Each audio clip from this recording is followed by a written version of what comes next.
J'ai utilisé différents leviers, j'en ai utilisé 7. J'ai utilisé le levier de la santé en prenant une mutuelle à 100% à ma charge et une prévoyance à 90%.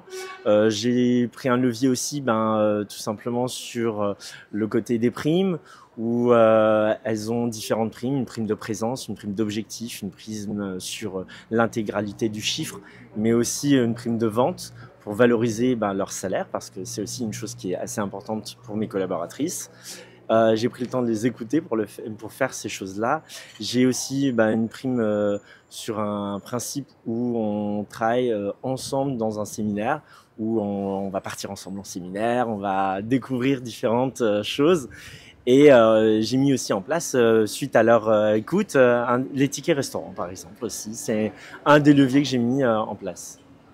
Qu'est-ce qui vous a motivé à utiliser ces outils en fait pour stimuler vos ressources humaines? Qu'est-ce qui m'a stimulé? Je dirais mes échecs. Mes Oui, échecs, en parce que c'est fait, un marché difficile, notamment au niveau du c'est- recrutement. exactement, c'est un marché qui est assez difficile. Le recrutement est très compliqué. Mais en soi, il fallait se renouveler. Et donc, je me suis dit, j'ai écouté, j'ai voulu voir, j'ai voulu comprendre. Et je suis allé chercher chez les autres ce que les autres avaient pour pouvoir m'en inspirer et ensuite pouvoir l'adapter à mon domaine. Concrètement, ça a diminué l'absentéisme? Alors l'absentéisme, grâce à ça, on va faire simple, j'en ai quasiment pas. Je Alors suis que pas vous en loin aviez des beaucoup oreilles. au début, hein. J'en avais au début, j'avais même une collaboratrice qui arrivait à me faire croire des choses pour pouvoir être absente. Donc j'ai malheureusement vécu ça aussi et j'ai voulu comprendre comment faire pour l'éviter et ce système m'a permis de pouvoir l'éviter. Est-ce que ça améliore aussi le bien-être au sein de l'équipe, Alors toutes vos ça améliore le collaboratrices? bien-être parce que tout simplement, quand une collaboratrice n'est pas là, ça veut dire qu'il y a tout un panel de clientes qui n'ont plus de rendez-vous et qu'il va falloir remplacer sur quelqu'un.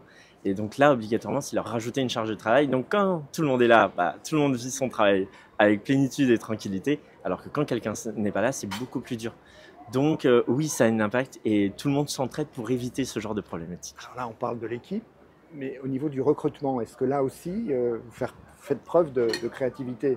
Alors niveau recrutement, j'ai décidé que pour recruter, il fallait entre guillemets charmer.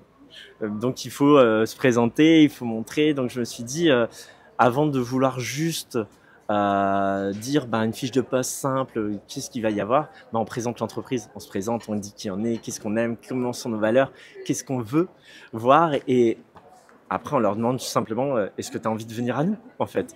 Et à ce moment-là, il y a un premier entretien où on va discuter pendant 1 heure et demie où entre guillemets, je vais leur vendre l'entreprise. Mon travail à moi, c'est de vendre cette entreprise et de leur montrer qu'elle est faite pour elle. Et une fois que c'est fait, il y a un entretien, un troisième qui est fait avec l'équipe. Et là, ça permet vraiment de pouvoir commencer à déjà intégrer la personne qui va rejoindre l'équipe.